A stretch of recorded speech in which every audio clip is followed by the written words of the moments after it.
All right, today we're tackling a really common one, that pesky P2043 check engine code you see on a lot of Fords. If you've got this code, you're in the right place. Let's get into it.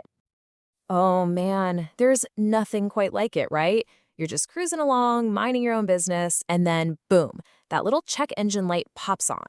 Your heart just sinks. You start wondering, what is it now? Is this going to be bad? Is this going to be expensive? But hey, if your scanner spits out that Ford code P2043, just take a deep breath. No need to panic. We're going to play detective here and solve this thing together. We'll follow the clues, line up the suspects, and figure out exactly what's going on. Okay, so our first step in this whole investigation is to figure out what our main clue even means. We're decoding Ford's P2043, and that means understanding the central clue in our case. So the official super technical name is reductant temperature sensor circuit range/performance. Whoa, that's a mouthful, right? But don't let the jargon scare you. It's actually a huge clue that points us to a very specific part of your exhaust system. But first things first, what in the world is a reductant? Yeah, it sounds complicated, but it's really not. Reductant is just the fancy engineering term for diesel exhaust fluid, or DEF. You know that blue stuff you put in modern diesel engines? Its whole job is to clean up the exhaust and cut down on nasty emissions. So our code is basically screaming at us that there's a problem with the sensor that's supposed to be measuring that fluid's temperature. So you might be wondering, how does your car's brain, the main computer, even know there's a problem? Well, it runs this really clever little self-test called a plausibility check. It's like the computer is taking a step back and asking itself, hang on, does this number I'm seeing actually make any sense? And here's the interesting part. This check only happens after your vehicle has been turned off for at least 6 hours. It's called a cold soak. The whole idea is that after sitting all night, everything under the hood should have cooled down to be about the same temperature, right? Makes sense. Now, this is where the test gets really specific. When you start it up after that long rest, the computer looks at 3 different temperature readings. And if the temperature of that reductant fluid is more than 20 degrees Celsius, that's about 68 degrees Fahrenheit for us, different from the other 2, bam, it flags an error. That's what triggers our P2043 code. And this is the temperature cross-check.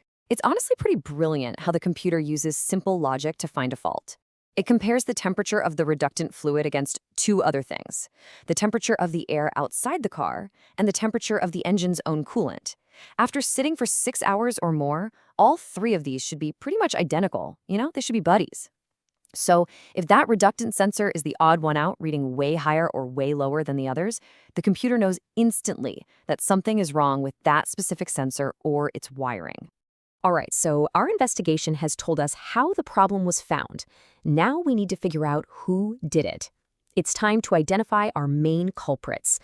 When it comes to the P2043 code, there are basically 4 usual suspects that we need to round up.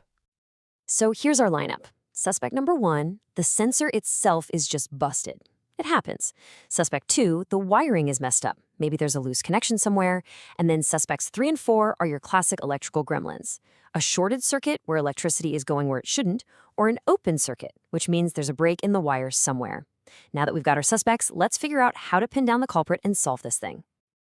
Okay, we've decoded the clue, we've identified our suspects. Now for the most important part of this whole thing, solving the P2043 case. We're going to match the cause with the correct solution and get that check engine light turned off for good. And the good news is the solutions here are usually pretty straightforward. As you can see, if you've got a faulty sensor, well, you just replace the sensor. If the wiring or connection is wrong, you check it and you fix it. And for those electrical issues, a shorted or an open circuit, the job is to find that bad spot in the wire and repair it. See? Each cause has a very clear, direct fix. No crazy mysteries here.